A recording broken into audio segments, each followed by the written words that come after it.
لوا کے تلے ثنا میں کھلے رضا کی زباں تمہارے لیے صبا وہ چلے کہ باغ پھلے صبا وہ چلے صبا وہ چلے کہ باغ پھلے وہ پھول کھلے وہ پھول کھلے کہ دن ہو بلے وہ پھول کھلے کہ دن ہو بلے لوا کے تلے ثنا میں کھلے رضا کی زباں تمہارے لیے لوا کے تلے ثنا میں کھلے رضا کی زباں تمہارے لیے لوا کے تلے ثنا میں کھلے رضا کی زباں تمہارے لیے زمین و زماں تمہارے لیے چنین و چنا تمہارے لیے مکین و مکان تمہارے لیے چنین و چنا تمہارے لیے بنے دو جہاں تمہارے لیے بنے دو جہاں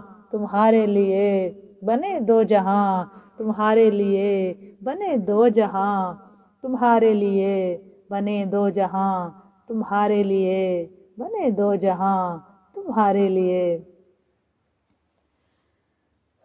شام کا تیسرا سفر۔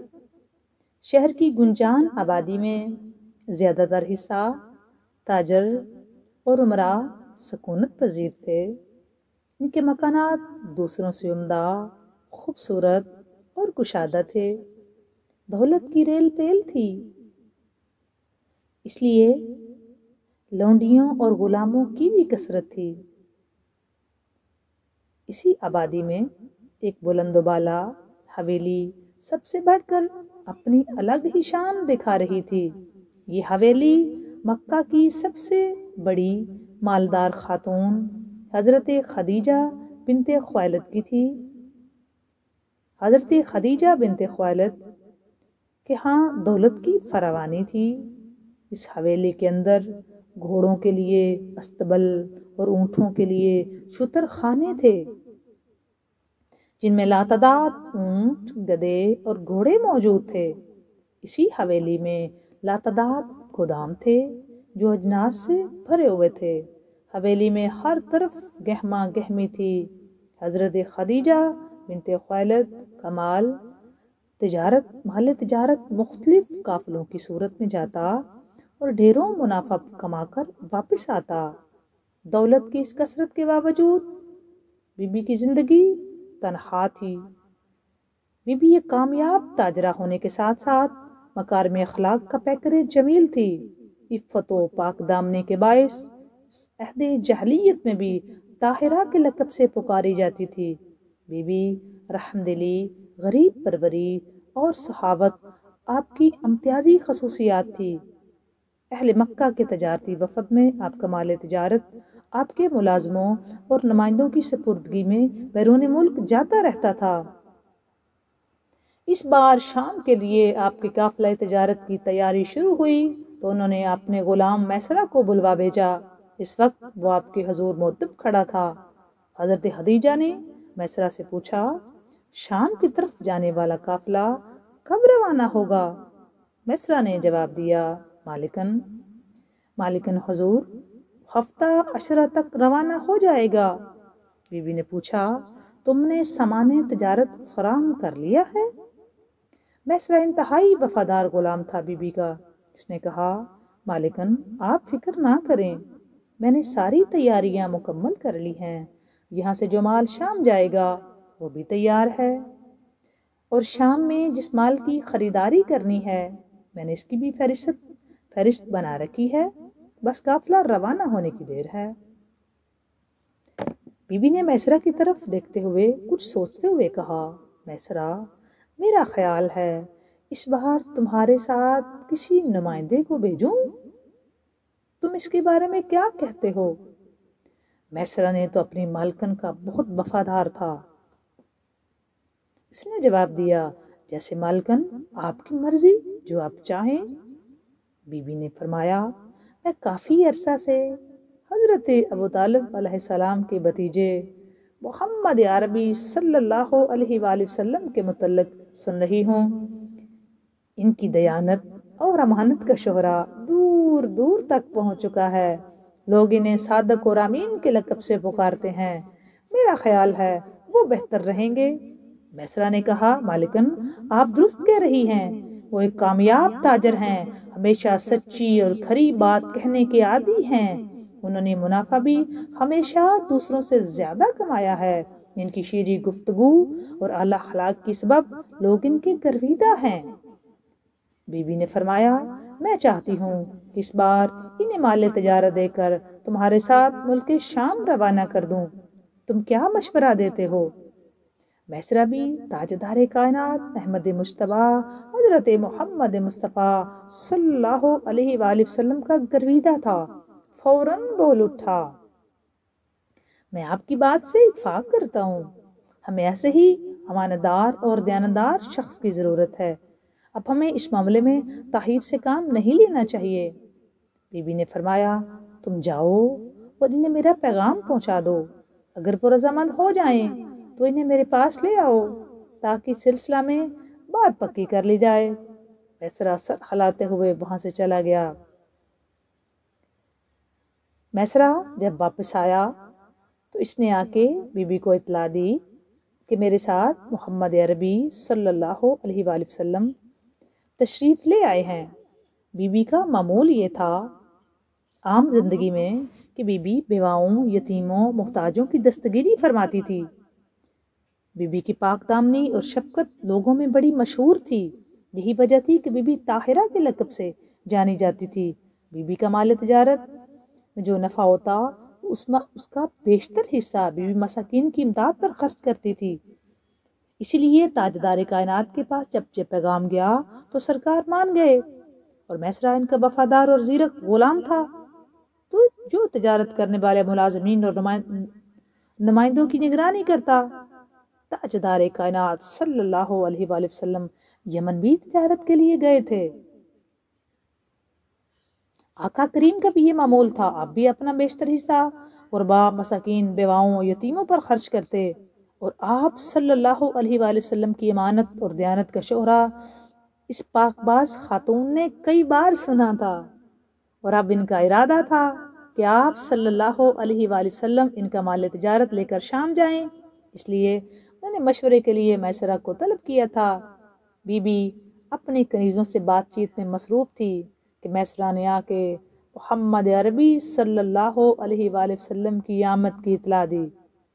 آپ صلی اللہ علیہ وآلہ وسلم کو جب اندر بلایا گیا، جب آپ صلی اللہ علیہ وآلہ وسلم تشریف لائے تو بی بی خدیجۃ الکبریٰ نے دیکھا ایک باوقار اور خوبصورت نوجوان، خوبصورت حسن کا شہنشاہ، حسین و جمیل، صاحب شمس الضحیٰ، صاحب بدر الدجا، ایک حسن کائنات، جمال کائنات، جان کائنات، چہرہ والضحیٰ، پیشانی والشمسی والشمس والفجر، حامیم کے کنڈل، خوبصورت دندان مبارک جن کو قرآن نے یاسین بھی کہا ہے، رخسار عنابی، ہونٹ گلابی، زلف واللیل، کشادہ، قد کاٹ، حسن کا بادشاہ، حسن و جمال کا پیکر۔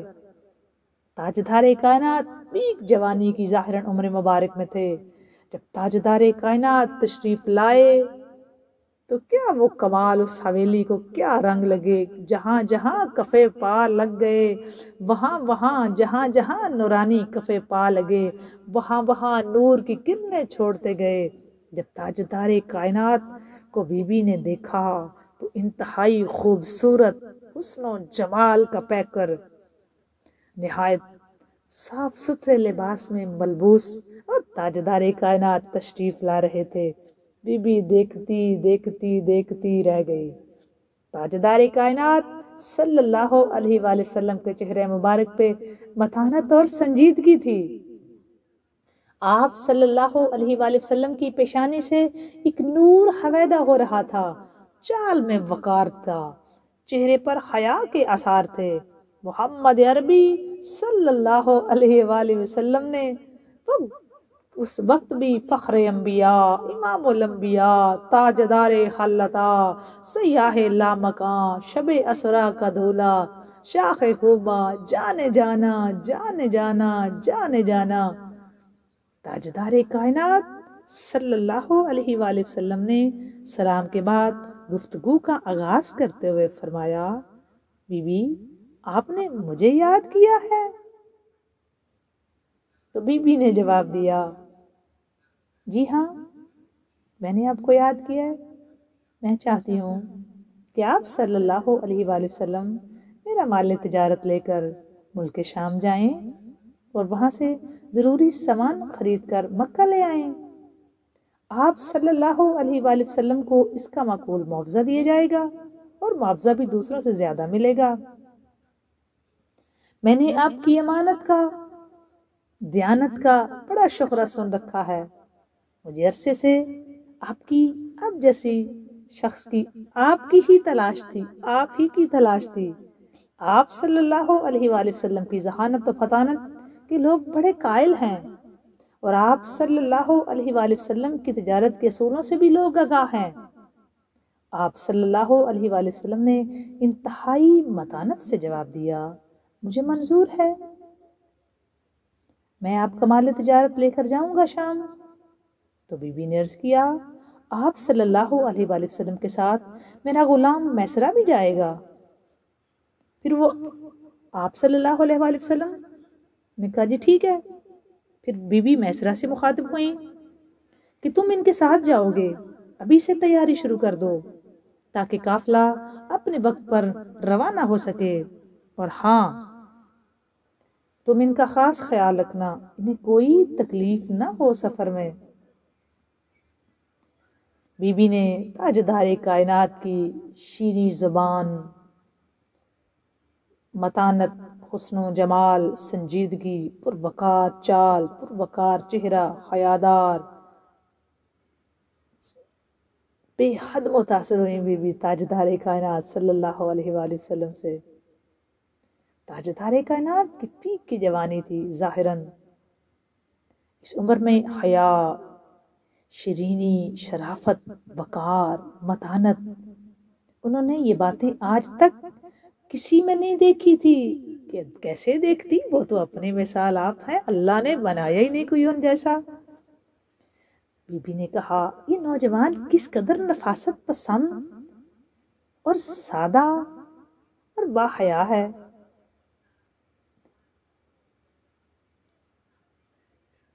بی بی ایک شریف، پاکباز اور مالدار خاتون تھی، اپنا مال تجارت دے کر لوگوں کو بھیجتی، تجارت میں بھی شرکت کر لیتی اور شرکاء کے لیے ایک حصہ مقرر کرتی۔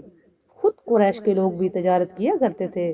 جب حضرت خدیجہ الکبریٰ کو تاجدار کائنات صلی اللہ علیہ وآلہ وسلم کی سچائی، دیانتداری اور امانت داری کی خبر ہوئی تو انہوں نے آپ کو بلوا بھیجا اور درخواست کی کہ آپ صلی اللہ علیہ وآلہ وسلم میرا مال تجارت لے کر میرے غلام میسرہ کے ساتھ تشریف لے جائیں۔ آپ صلی اللہ علیہ وآلہ وسلم نے وہ آفر قبول کر لی۔ تاجدار کائنات صلی اللہ علیہ وآلہ وسلم نے حضرت ابو طالب کے مشورہ سے اس بات کو قبول فرما لیا۔ چنانچہ حضرت خدیجہ الکبریٰ نے اپنے غلام میسرہ اور ایک رشتہ دار بی بی کے حضرت خزیمہ بن حکیم کو بھی آپ صلی اللہ علیہ وآلہ وسلم کی خدمت کے لیے ساتھ بھیجا۔ بی بی نے اپنے ایک رشتہ دار حضرت خزیمہ بن حکیم کو فخر انبیاء صلی اللہ علیہ وآلہ وسلم کی خدمت کے لیے ساتھ بھیجا۔ حضرت خزیمہ کو اس سفر کے دوران حضور سے بڑی محبت ہو گئی، بے بہا محبت، اور وہ آپ صلی اللہ علیہ وآلہ وسلم کو دیکھتے رہتے تھے، زیارت کرتے رہتے تھے، اور سفر کے دوران ایک لمحہ کے لیے بھی وہ تاجدار کائنات صلی اللہ علیہ وآلہ وسلم کو خود سے دور نہیں کرتے تھے۔ شام کی سفر تجارت میں اس نے حضور صلی اللہ علیہ وآلہ وسلم سے بہت سی خلاف عادات چیزیں مشاہدہ کی، یہ دیکھ کر اس کی محبت میں اور اضافہ ہوتا گیا۔ اور اس دلچسپ تاریخی سفر کے پس منظر میں 3 اور مختلف روایات ہیں، وہ بھی آپ کی گوشے گزار کرتی ہوں۔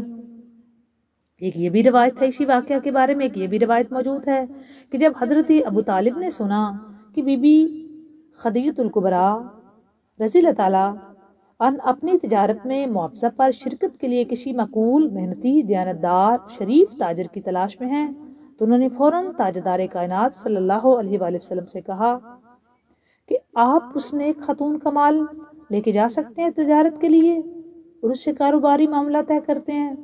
چنانچہ آپ صلی اللہ علیہ وآلہ وسلم نے اپنے چچا کے مشورے پر عمل کیا، اسی وجہ سے آپ نے ان کی وہ آفر قبول فرمائی۔ دوسری روایت یوں ہے کہ حضرت ابو طالب نے علیہ السلام نے حضور سے فرمایا کہ اگر آپ چاہیں تو میں آپ کے لیے بی بی سے بات چیت کروں کاروبار کے لیے، تو آپ رضامند ہو گئے۔ تو حضرت ابو طالب نے حضرت خدیجہ الکبریٰ کے پاس حضور کو خود بھیجا۔ خیر، آپ دوسروں کو معاوضے پہ بیچتی ہیں تو آپ میرے بھتیجے کو بھیجیں، یہ بھی ایک روایت ملتی ہے۔ لیکن دوستو، جو سب سے پہلی روایت ہے وہ زیادہ مستند ہے کہ خود بی بی نے بلایا تھا فخر انبیاء کو، اور ایک روایت میں یہ بھی ہے کہ حضرت ابو طالب نے یہ مشورہ دیا تھا، بی بی کو یہ بتایا تھا کہ میرا بھتیجا ہے وہ بہت وہ امین اور صادق ہے اور تجارت کے بڑے گر جانتا ہے، تو وہ تاجدار کائنات، تو پھر اس لیے تجارت کے لیے عرض کی گئی۔ اور یہ سلسلہ معاش تھا جس کا بندوبست خود خالق کائنات نے اور میں لانا تھا، اور وہ اللہ کی طرف سے یہ سارا معاملہ اصل میں ہوا تھا۔ بی بی نے حضور کی صداقت اور دیانت اور کاروباری محاسن کا شہرہ سن رکھا تھا، انہوں نے خود ہی آپ کو بلوایا تھا، اور یہ سب سے مستند روایت ہے کہ بی بی نے تاجدار کائنات کے صداقت کا، امانت کا اور تجارت کے گر کا سن رکھا تھا، اور بی بی نے خود مشورہ کیا تھا، حضرت ابو طالب کو بلایا تھا، پھر حضرت ابو طالب نے سرکار کو بلایا تھا۔ یہ روایت زیادہ مستند ہے۔ آپ صلی اللہ علیہ وآلہ وسلم میرا مال تجارت لے جائیں، آپ صلی اللہ علیہ وسلم نے مان لیا اور سفر کا پروگرام طے پا گیا۔ سامان تجارت اونٹوں پر لاد دیا گیا۔ ایک عظیم میر کارواں کی قیادت میں یہ تاریخی قافلہ شام کی جانب رواں دواں ہوا۔ بی بی نے اپنے وفادار ملازم میسرہ اور اپنے عزیز حکیم بن خزیمہ بن حکیم کو آپ صلی اللہ علیہ وآلہ وسلم کے ہمراہ روانہ کر دیا۔ میسرہ ان کا خاص وفادار اور ذہین غلام تھا۔ حضرت خزیمہ بن حکیم حضرت خدیجہ الکبریٰ سلام اللہ تعالیٰ علیہ کے قریبی عزیز تھے۔ بی بی کے یہ دونوں خصوصی نمائندے آپ صلی اللہ علیہ وآلہ وسلم کی خدمت اور دیکھ بھال کے لیے قافلہ کے ساتھ بھیجے گئے۔ انہیں یہ بھی تاکید تھی کہ دوران سفر اور منزل مقصود پر پہنچ کر بھی تمام کاروباری لین دین آقا کونین کریں گے، آپ ان کی خدمت صرف کریں گے، اور واپسی پہ جو جو واقعہ پیش آیا وہ ویسے کا ویسا آپ مجھے سنائیں گے، یہ بی بی نے تاکید کی تھی۔ ان دونوں نے سارے سفر کے دوران نگرانی اور مشاہدے کے فرائض بڑے باکمال، بااختیار اور ہنرمندی سے انجام دیے۔ تاجدار کائنات صلی اللہ علیہ وآلہ وسلم کے قرب سے نتیجہ یہ ہوا کہ دونوں آپ صلی اللہ علیہ وآلہ وسلم کے بلند اخلاق و کردار کے بڑے معترف ہو گئے، یہاں تک کہ انہیں حضور صلی اللہ علیہ وآلہ وسلم سے اس قدر انس و عقیدت پیدا ہو گئی کہ پل بھر میں بھی آپ صلی اللہ علیہ وآلہ وسلم سے جدا نہیں ہوتے تھے۔ یہ دونوں آپ صلی اللہ علیہ وآلہ وسلم کی دیکھ بھال اور آرام و آسائش کا ہر لمحہ خیال رکھتے تھے۔ شرکت سفر کے مختلف مراحل میں حضور صلی اللہ علیہ وآلہ وسلم کی مسلسل رفاقت و صحبت سے انہیں آپ صلی اللہ علیہ وآلہ وسلم سے حقیقی محبت ہو چکی تھی۔ یہ تجارتی قافلہ اسی راستے سے گزرا جس سے حضور صلی اللہ علیہ وآلہ وسلم اپنے چچا جناب ابو طالب علیہ السلام کے ہمراہ آج سے 12 برس پہلے گزرے تھے۔ شام کا پہلا سفر اگر آپ کو یاد ہو، اس کی ویڈیو ریکارڈ میں نے کروائی ہوئی ہے، تو وہ اسی راستے سے یہ تیسرا سفر بھی آپ صلی اللہ علیہ وآلہ وسلم نے اختیار کیا۔ آپ صلی اللہ علیہ وآلہ وسلم نے ایک بار پھر وادی القرا، سرزمین مدین اور دیار سمود دیکھے۔ انہی مشہور مقامات کو ایک بار پھر ان کے تاریخی تناظر میں دیکھنے سے آپ صلی اللہ علیہ وآلہ وسلم کے دل و دماغ میں وہ پرانے سارے واقعات گردش کر رہے تھے جو پہلے سفر میں آپ کے سامنے آئے تھے۔ آپ صلی اللہ علیہ وآلہ وسلم کو مختلف مذاہب اور مسالک کے لوگوں سے ملنے جلنے کا مزید اتفاق ہوا۔ ان لوگوں سے مذہب، زندگی، روحانیت، عبادت اور آخرت ایسے موضوعات پر بحث و مباحثہ ہوتا رہا ان مذاکرات میں آپ صلی اللہ علیہ وآلہ وسلم نے دوسروں کی باتیں غور سے سننے کے ساتھ ساتھ اپنے موقف بھی آپ نے کھل کر پیش کیا۔ ایسے مشاہدات، تجربات، مذاکرات اور مباحث بھی آپ صلی اللہ علیہ وآلہ وسلم کے لیے بے حد مسرت اور طمانینت کا سامان فراہم کرتے رہے۔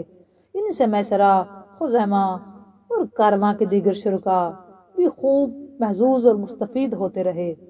شام کی اس تاریخی سفر کے واقعات بے حد دلچسپ اور خیال افروز ہیں۔ راستے میں ایک جگہ قافلے کے 2 اونٹ بہت زیادہ تھک کر بدحال ہو گئے اور سفر کرنے سے عاجز آ گئے۔ ان اونٹوں کی حالت اس قدر خراب تھی کہ وہ سفر کرنے کے قابل ہی نہ تھے۔